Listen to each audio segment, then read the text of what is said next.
menceritakan mengenai demokrasi dalam ideologi komunis. Kami membawakan buku dari yang Madilog dari Tan Malaka. Sebelumnya perkenalkan, saya Nadira Reva Syafira dengan NIM 092 dan rekan saya Muhammad Ainul Yakin dengan NIM 067, Samaya Mutiarani dengan NIM 068, Agis dengan NIM 070, Nicholas dengan 085, Putri Dwi dengan NIM 087, dan Muhammad Nur Arif dengan NIM 102. Selanjutnya penjelasan akan dijelaskan oleh rekan-rekan saya. Menurut Tan Malaka, dalam Madilog, demokrasi dalam kerangka komunisme ditekankan sebagai partisipasi radikal dan egaliter kelas pekerja dalam pengambilan keputusan, pelaksanaan, serta pengawasannya. Pandangan ini menggabungkan demokrasi ekonomi, demokratisasi kepemilikan produksi, dengan demokrasi politik sebagai kritik terhadap demokrasi liberal yang dianggap hanya formal dan melahirkan otoritarianisme lunak karena absennya retribusi ekonomi. Demokrasi sejati menurut Tan Malaka direalisasikan melalui Republik Komunis Regional seperti Federasi Republik Komunis Indonesia atau disingkat FRKI dan Proletaris Aslia Republik Internasional disingkat PARI, dicapai via aksi massa yang dipimpin partai pelopor kelas pekerja. Demokrasi menurut Tan Malaka tidak hanya bisa dipahami sebagai prosedur seperti pemilihan umum atau sistem perwakilan politik. Dalam pemikirannya, demokrasi adalah cara untuk memberdayakan kelas pekerja. Itu bergantung pada partisipasi aktif dan selaras dari orang-orang yang pengambilan keputusan politik dan ekonomi. Dalam Madilog, Tan Malaka menegaskan bahwasanya demokrasi dapat berjalan dengan baik hanya jika rakyat memiliki kesadaran rasional yang dibentuk melalui cara berpikir materialis, dialektis, dan logis. Tanpa kesadaran itu, demokrasi akan menjadi alat manipulasi bagi para elit, penguasa, dan pemilik modal. Tan Malaka mengkritik demokrasi liberal karena menurutnya hanya memberikan kesetaraan formal di depan hukum. Sementara ketimpangan dalam relasi produksi tetap ada. Ia berpendapat bahwa demokrasi sejati harus benar-benar berpihak pada kelas buruh dan tani yang merupakan mayoritas masyarakat. Menurut Tan Malaka, kekuasaan politik seharusnya tidak dikuasai oleh elit atau wakil rakyat yang jauh dari massa, melainkan dijalankan lewat partisipasi langsung rakyat pekerja dalam organisasi sosial dan politik.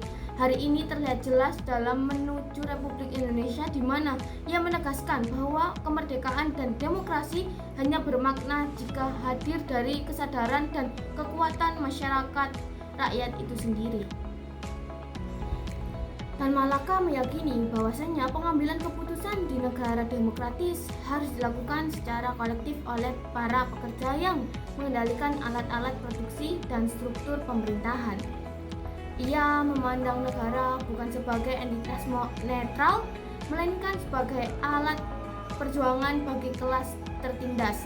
Dalam aksi massa, ia menekankan bahwa perubahan sosial dan politik hanya dapat terjadi melalui tindakan sadar dan terorganisir oleh massa, bukan melalui kompromi politik elit. Bagi Tan Malaka, demokrasi adalah radikal, egaliter, dan berfokus pada transformasi struktur sosial untuk mencapai keadilan yang sesungguhnya. Konsep kelas pekerja dalam pandangan Tan Malaka melalui buku Madilog tidak dipahami sebagai kelompok sosial yang pasif, melainkan sebagai kekuatan revolusioner yang harus memiliki landasan berpikir ilmiah untuk memimpin perubahan. Tan Malaka menekankan bahwa Indonesia memiliki potensi besar pada proletar mesin atau buruh industri serta proletar tanah atau buruh tani yang kekuatan tersembunyinya sudah cukup untuk merebut kekuasaan dari imperialisme. Namun ia mencatat bahwa kelas pekerja ini masih memiliki kelemahan besar karena pandangan dunia mereka masih saling diselimuti oleh takhayul dan ilmu kegaiban, sehingga mereka belum sepenuhnya sadar akan kekuatan kelasnya sendiri. Peran kelas pekerja sebagai aktor utama di demokrasi dan kemerdekaan dijelaskan oleh Tan Malaka sebagai syarat mutlak karena ia meyakini bahwa segala percobaan untuk membentuk Indonesia merdeka akan menjadi perbuatan sia-sia tanpa keterlibatan aktif dan kepemimpinan dari proletar mesin. Bagi Tan Malaka, demokrasi yang sejati hanya bisa tegak apabila kelas yang ia pertahankan yaitu kelas pekerja sudah diperbolehkan untuk menjalankan hak-hak politik dan ekonominya secara penuh. Ia bahkan memilih untuk tetap berada dalam persembunyian sampai ia yakin bahwa kaum proletar telah memiliki posisi yang kuat untuk menentukan nasib mereka sendiri dalam struktur negara.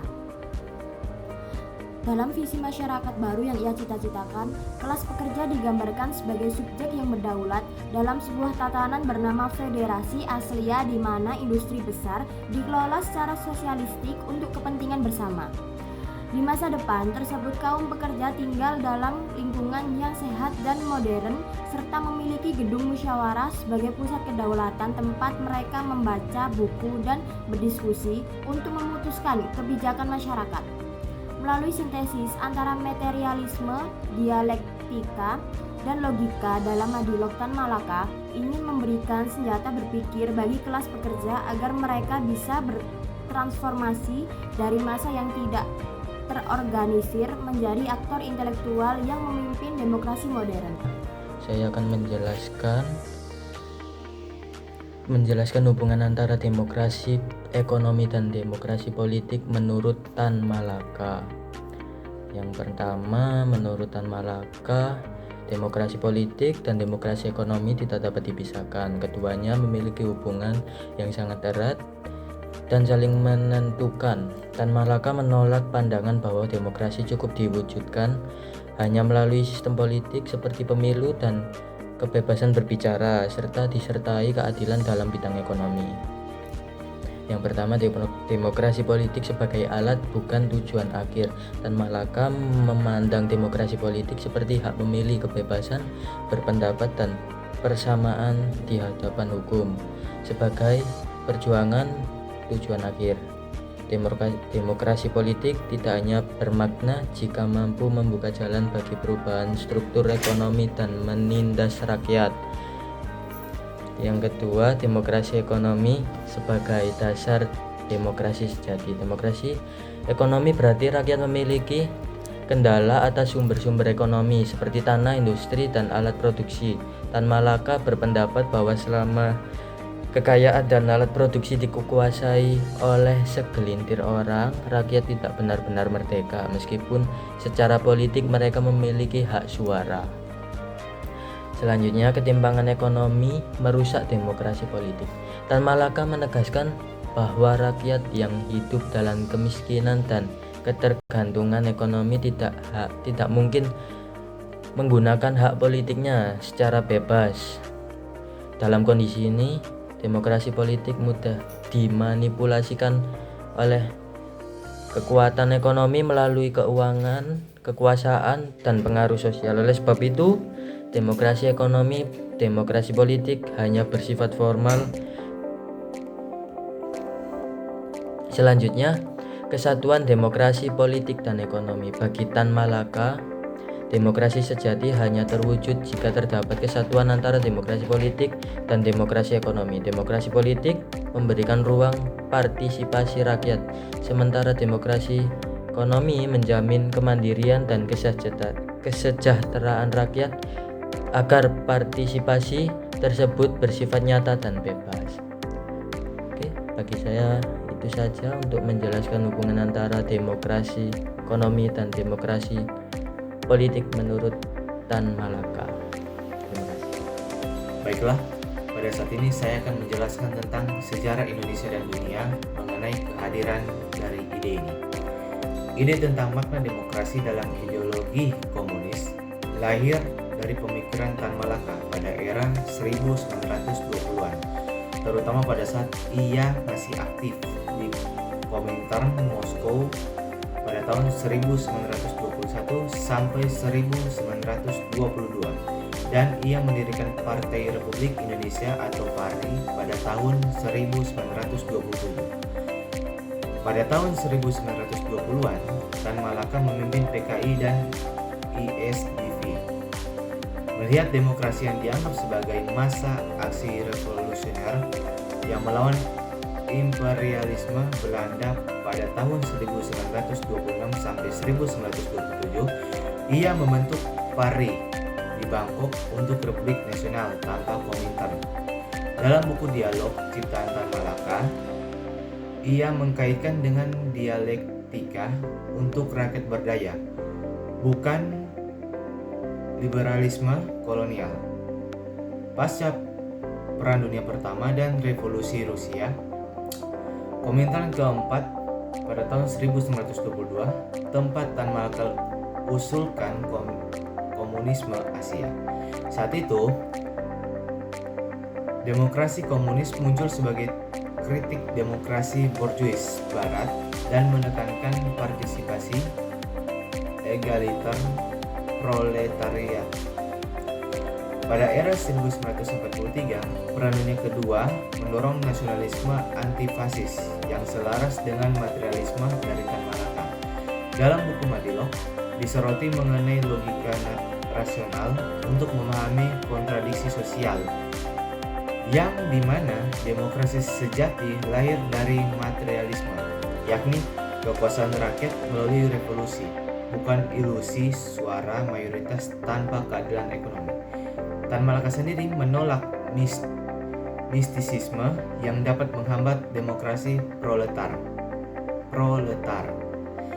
Di negara modern seperti Indonesia, gagasan ini sulit untuk diterapkan karena dominasi demokrasi liberal formal atau pemilu multipartai, oligarki ekonomi global, dan stigma antikomunis pasca G30S. Globalisasi memperkuat imperialisme, demokrasi neoliberal, dan menghambat partisipasi radikal dari kelas pekerja. Prinsip demokrasi Tan Malaka dalam Madilog menawarkan fondasi pemikiran kritis yang sangat relevan untuk memperkaya debat publik, partisipasi warga, dan kajian ideologi di Indonesia. Buku ini mengintegrasikan materialisme, dialektika, dan logika untuk menganalisis realitas sosial secara objektif, menghindari ilusi formalistik demokrasi liberal, dan mendorong perubahan substantif melalui kesadaran rakyat.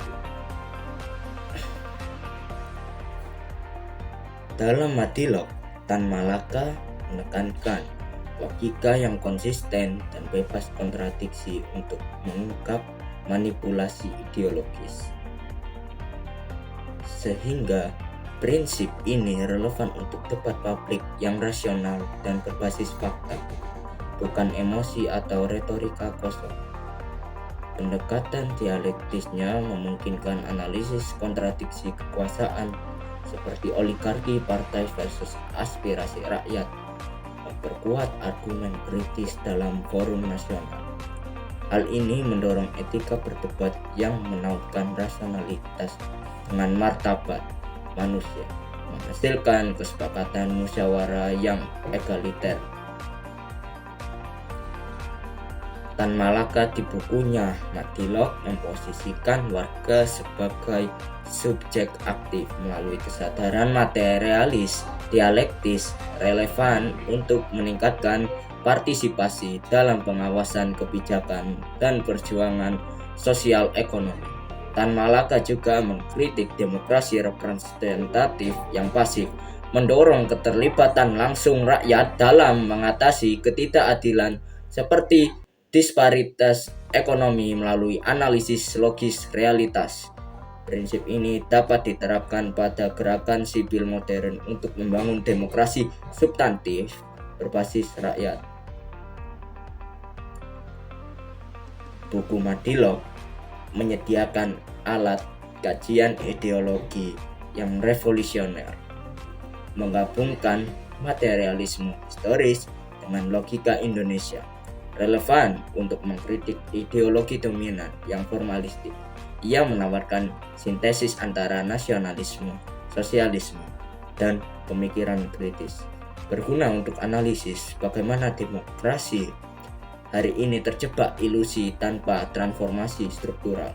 Kajian ini mendorong pemikir ideologi untuk fokus pada perubahan dialektis menuju kedaulatan rakyat sejati.